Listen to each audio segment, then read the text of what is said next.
Okay, Dale. So we've got one from Blake here today that says, "Dear JT and Dale, I encouraged my friend, let's call her Tina, to apply for a job at my company.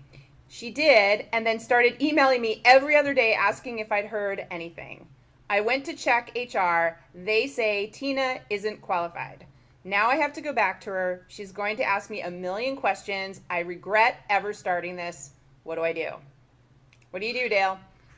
Well, first, you never regret helping a friend, particularly in a time of need, and losing a job is a time of need. I was thinking about this. My wife got laid off during the last recession, and when she came home, one look at her face, I was convinced something horrible had happened to our kids. And when I run over, what is it, the kids? No. Is it your mother? No. I mean, that's the kind of devastation that was written large on her face, and she felt for a long time. You feel lonely, you feel abandoned. Many of your friends or your colleagues at work, this is a time to help the friend and put up with the annoying inquiries.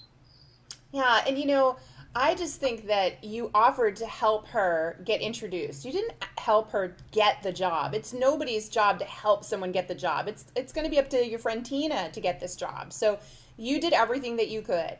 You got the information, you passed it along. You even went down to HR and got an update, which I think is great. What I would do is go back to Tina and be really honest and say, here's the situation. This is the feedback I got from HR. I have no other information. They didn't disclose why you weren't qualified. I can't get you that information. There's nothing else I can do. And I would say going forward, I don't want you to stop helping people because I'm with Dale on this one. But I do want you to set some ground rules going forward for yourself and for those people that you work with. Give them some expectations. Say, look, I am happy to pass your information on.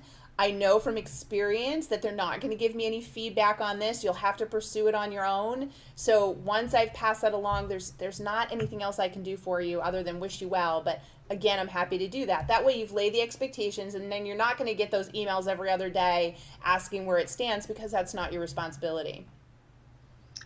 And the one thing you said in there that troubles me, which is there's nothing more you can do. I mean, you could do some more.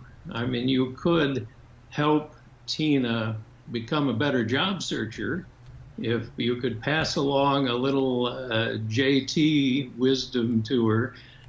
You are the master of how to search for a job. And I know you have a few key points of how to get started. And, well, I won't try to speak for you, but you could offer a little advice as what next steps would be that Blake could pass on.